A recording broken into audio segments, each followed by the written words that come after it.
Olá, sétimo ano, bom dia, tudo bem com vocês? Hoje eu resolvi entrar em contato com vocês de uma forma diferente, tá bom? No lugar da gente ficar naquela interação só de digitar, aquela situação toda, que é uma coisa um pouco fria, eu resolvi entrar com vocês hoje com esse vídeo para a gente falar um pouquinho daquilo que nós vamos estudar, daquilo que nós estamos fazendo, tá bom? Vocês estão vendo aqui que eu estou na minha casa, aqui no meu espaço, onde eu faço as minhas coisas, onde eu preparo as aulas, corrijo as provas, enfim, faço tudo por aqui, né? Onde eu também tenho um pouco do meu lazer. Então a gente vai interagindo hoje através desse vídeo aqui, tá bom? Bom, semana passada, na aula passada, vocês se lembram que eu postei lá no Classroom um vídeo, né, para vocês, e dei as instruções que vocês deveriam assistir aquele vídeo lá até 21 minutos. Não passar dos 21 minutos, tá bom? Por quê? Porque aquele vídeo, até os 21 minutos, ele tem um conteúdo específico aqui do capítulo 5 de vocês, que é o renascimento, que é o comércio e as cidades renascem. Na verdade, eu posso mudar até o nome, né? Porque genericamente você vai achar esse título, esse conteúdo com outro nome, como renascimento comercial, tá? Aliás, é o título mais comum a respeito desse conteúdo, é o renascimento comercial, tá bom? Aqui o livro deu uma ilustrada aqui no nome apenas, tá? Mas isso não importa muito não, tá certo? Bom, então por que esse renascimento comercial está sendo estudado agora, né? Por quê?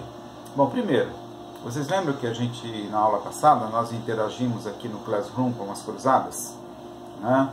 E eu passei um vídeo também falando do movimento cruzadista, que a gente não vai ficar falando dele agora não, né? Embora as cruzadas ela teve um papel muito importante dentro do contexto, certo? Mas a importância dela está vinculada a duas situações muito interessantes. Bom, a primeira situação é que o objetivo, né, que os cristãos tinham, né, de reconquistar a cidade de Jerusalém, que é a cidade sagrada, que os árabes estavam colocando ali obstáculos para a entrada dos cristãos, a reconquista dessa cidade, na prática mesmo, não deu muito certo, né? Os europeus não conseguiram manter o controle sobre Jerusalém, tá? Então, nesses termos, as cruzadas ela não teve um aspecto positivo, ela não alcançou o objetivo dela. Mas o segundo aspecto foi interessante, porque a movimentação dessas expedições, desses cruzados para o Oriente, rumo ao Oriente, abriu uma nova possibilidade, abriu rotas, reabriu estradas. E nessas estradas, nessas novas rotas, né, começou a ressurgir, né, com mais intensidade a atividade comercial. Então, as cruzadas, na prática mesmo, elas contribuíram muito mais para a reabertura de uma atividade comercial na Europa do que com a conquista de Jerusalém, né? E é por isso que depois das cruzadas começam a surgir na Europa, né, pontos e cidades que estão se dedicando à atividade da troca, atividade do comércio, atividade inclusive monetária, né? Atividade monetária.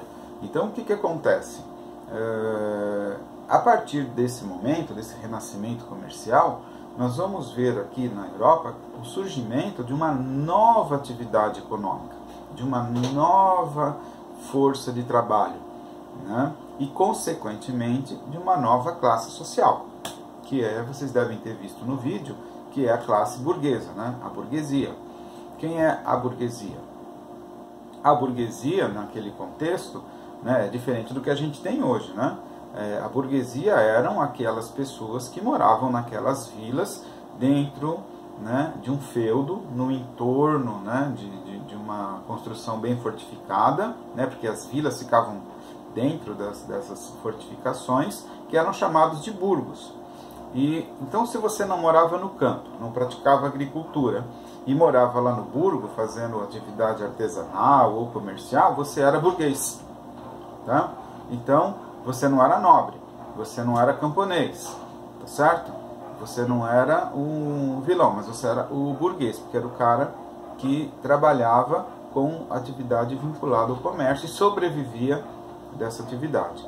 Então, nesse renascimento comercial, né, nós vamos ver que as cidades começam a readquirir importância. Mas só que tem um lance legal, porque as cidades estão dentro de feudos, né? Então, e esse feudo tem um senhor, certo? E essas cidades começam a falar, bom, eu não quero mais ficar subordinado a esse senhor feudal. Eu quero ter a minha capacidade de gestão. Eu posso gerir a minha cidade. Eu quero gerir a minha cidade, né? Então começa aí também um outro problema, que é o quê? O confronto entre as pessoas que moravam na cidade, né, e principalmente aqueles que tinham poder econômico, contra os senhores feudais que exigiam pagamento das taxas, dos impostos, e aí vai ter uma zona danada, vai ter conflito, vai ter bastante desentendimento. Em muitas dessas cidades vão conseguir as suas independências, né?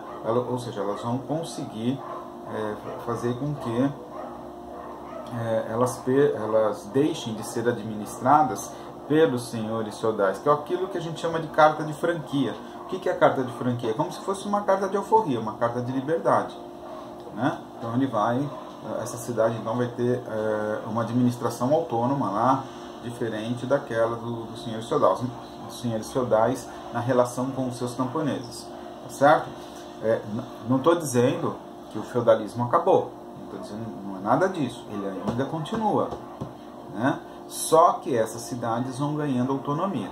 E dentro dessas cidades, esses burgueses, essas pessoas que se dedicam à atividade comercial, atividade do artesanato e, consequentemente, a produção, começam a ganhar projeção dentro da própria cidade. Elas começam a se organizar dentro das cidades, né? Porque elas sabem que precisam se proteger. Não seria legal o cara falar, puxa, eu sou sozinho, só eu fabrico sapato aqui. Mas veja bem, se só eu fabricar sapato, eu posso ganhar muito dinheiro para fazer meu sapato. Tudo bem, eu não tenho concorrente. Mas eu também não tenho aliados. Eu não tenho com quem me unir na hora que as coisas ficarem difíceis. Então a mentalidade nessa época vai surgir, vai fazer com que as pessoas se unam em associações que a gente chama de corporações de ofício, né? E essas corporações têm a função de se reorganizarem, organizarem aquela estrutura econômica. Por exemplo, os sapateiros, por exemplo, vão estabelecer o ritmo da produção, vão estabelecer o custo do sapato, vão estabelecer a forma como eles vão ser feitos. Então, mas se eu for sapateiro sozinho, eu não ganho mais dinheiro? Foi o que eu disse agora. Eu até ganho, posso até ter ideia de ganhar mais dinheiro, mas se eu tiver mais sapateiros, na hora em que houver uma crise, como é que nós vamos fazer? Nós vamos se unir e aí encontrar alternativa juntos. Então a mentalidade é diferente daquilo que a gente imagina hoje, né, do sistema que a gente vive hoje, onde cada um quer ganhar mais dinheiro que o outro e consequentemente faz de tudo para que o seu produto apareça e que o seu produto seja visto numa competição bastante complexa em relação a esse período aí do final da Idade Média, tá bem? Então, eu espero que vocês tenham assistido o vídeo que eu passei até o minuto 21. Por que eu pedi para parar aí? Vai aí a minha explicação, tá? Eu pedi para parar aí porque a partir do minuto 21 ele vai falar de outros dois conteúdos que estão aí no livro também, não foge daqui, tá?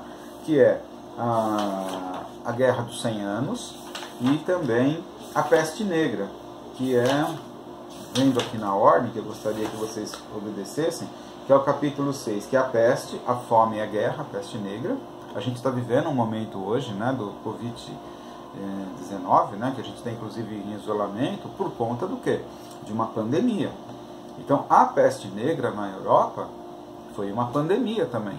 Mas, professor, lá eles não tinham continente americano ainda, então não importa. Mas a peste, ela vem do Oriente, da China, ela chega na Europa através das relações de comércio, né? Os barcos que trazem mercadorias, trazem também os ratos que estão hospedando as pulgas, né? E essas pulgas que trazem ali que são os ratos, que são os vetores que trazem as pulgas. Essas pulgas passam para o ser humano, que pica o ser humano e deposita ali o vírus que provoca a peste. Então, a peste negra, ela tem uma ideia de pandemia da mesma forma que nós estamos passando hoje. Hoje a gente está aqui, né, num processo de confinamento, né, nas próprias casas, para evitar a proliferação do vírus, beleza?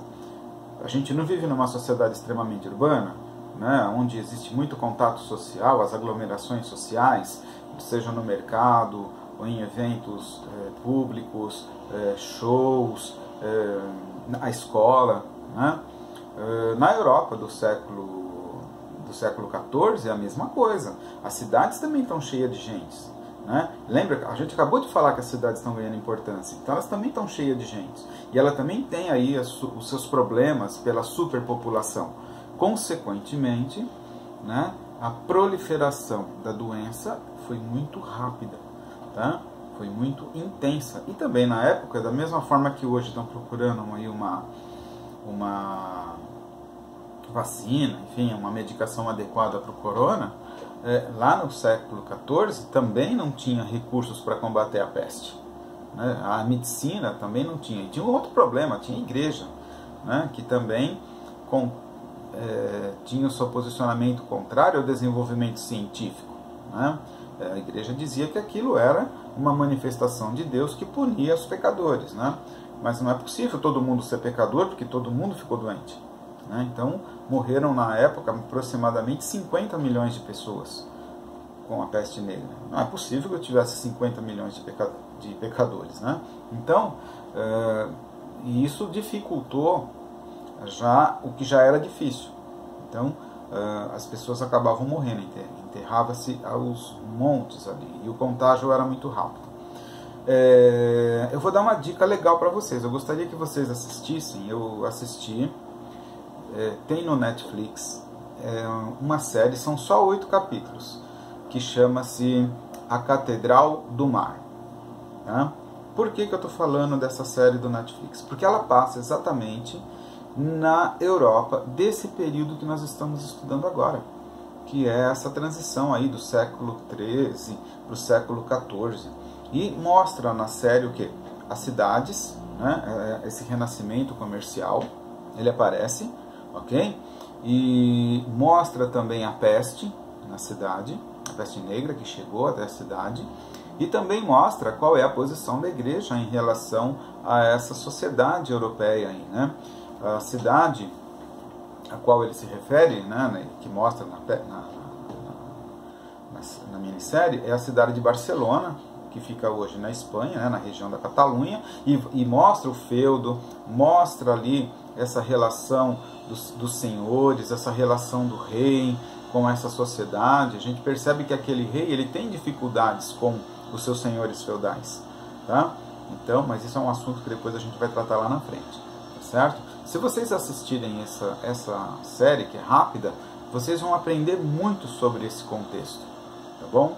E o restante do vídeo, voltando, que eu postei semana passada, a partir do minuto 21, ele vai abordar esses assuntos que eu estou dizendo aqui, que é a peste negra e depois a Guerra dos 100 Anos, mas aí isso a gente vai deixar para abordar amanhã, tá bom? Então, na aula de hoje, eu quero interagir com vocês aqui no Class com o vídeo que vocês assistiram, tá bom? Eu posso lançar aqui algumas perguntas, eu posso lançar alguma coisa, mas eu quero que vocês respondam. tá? Então, estejam todos atentos aí, coloquem as suas situações, respondam aí as nossas indagações para que a aula transcorra legal. E amanhã a gente continua lá com outro assunto, que aí a gente vai abordar um pouco da Guerra dos 100 Anos. E eu estou preparando aí, eu vou avisar vocês pelo WhatsApp, uma outra atividade, vocês já fizeram uma prova comigo, né? E eu vou postar para vocês aí uma atividade avaliativa aí para as próximas aulas, tá bom? Então é isso, então vamos lá, vamos interagir agora a partir do vídeo, tá bom? Tchau, tchau, a gente se vê.